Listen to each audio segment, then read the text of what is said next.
Hair loss is a common concern that affects people of all ages and backgrounds. It can be distressing and confusing, especially when you're unsure about what's causing it or how to treat it. To understand hair loss better, it's important to first look at how hair grows and what happens when that process is disrupted. Hair growth occurs in three main phases: anagen, catagen, and telogen. Anagen is the active growth phase, during which hair grows from the follicle. Catagen is a brief transitional phase where growth slows and the follicle begins to shrink. Telogen is the resting phase. During this time, hair eventually falls out and new hair begins to grow in its place. Most shedding occurs during the telogen phase, which is completely normal. However, when shedding becomes excessive, it may indicate an underlying issue. Hair loss can generally be categorized into two types: diffuse and focal. Diffuse hair loss is characterized by hair thinning across the entire scalp rather than in isolated patches. One common cause of diffuse hair loss is telogen effluvium.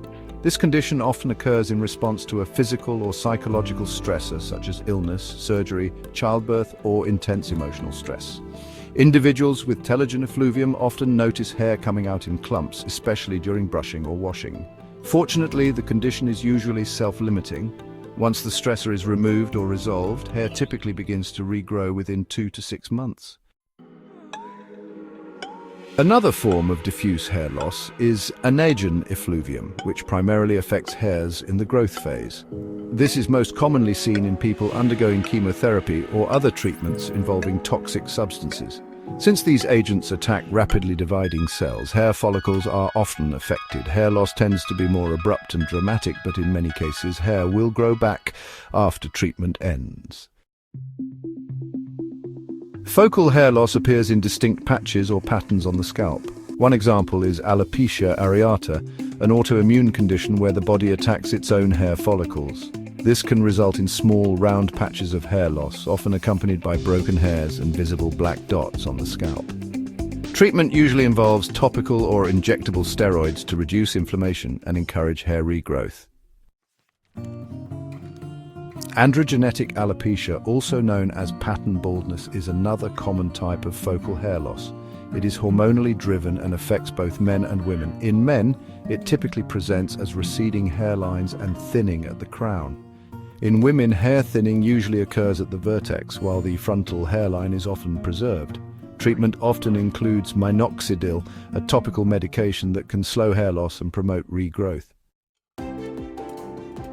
Tinea capitis is a fungal infection of the scalp that also causes patchy hair loss, often with scaling or inflammation. It is more common in children but can affect adults as well. Treatment requires antifungal medications, and close family members may also need to be evaluated and treated if symptoms are present to prevent reinfection. Some types of hair loss stem from behavioral or physical trauma to the hair. Trichotillomania is a psychological condition characterized by repetitive hair pulling, often triggered by stress or anxiety.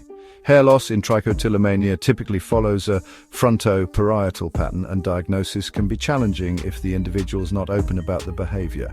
Treatment is complex and may include therapy or psychiatric care. The effectiveness of medications like SSRIs is still uncertain. Another related condition is trichorexis nodosa, where the hair shaft becomes weak and breaks easily. This is often caused by excessive brushing, chemical treatments, or harsh hair care products. The best way to manage trichorexis nodosa is to identify and eliminate the damaging behavior or product, allowing the hair time to recover. Hair loss can be a multifactorial issue, influenced by genetics, hormones, stress, physical trauma, and medical conditions. Understanding the type and cause of hair loss is crucial for choosing the right treatment approach. Whether it's a temporary condition like telogen effluvium or a chronic issue like androgenetic alopecia, there are ways to manage hair loss with the right care and support. If you're experiencing unusual hair shedding, consider consulting a healthcare provider or dermatologist to determine the underlying cause and create a tailored treatment plan.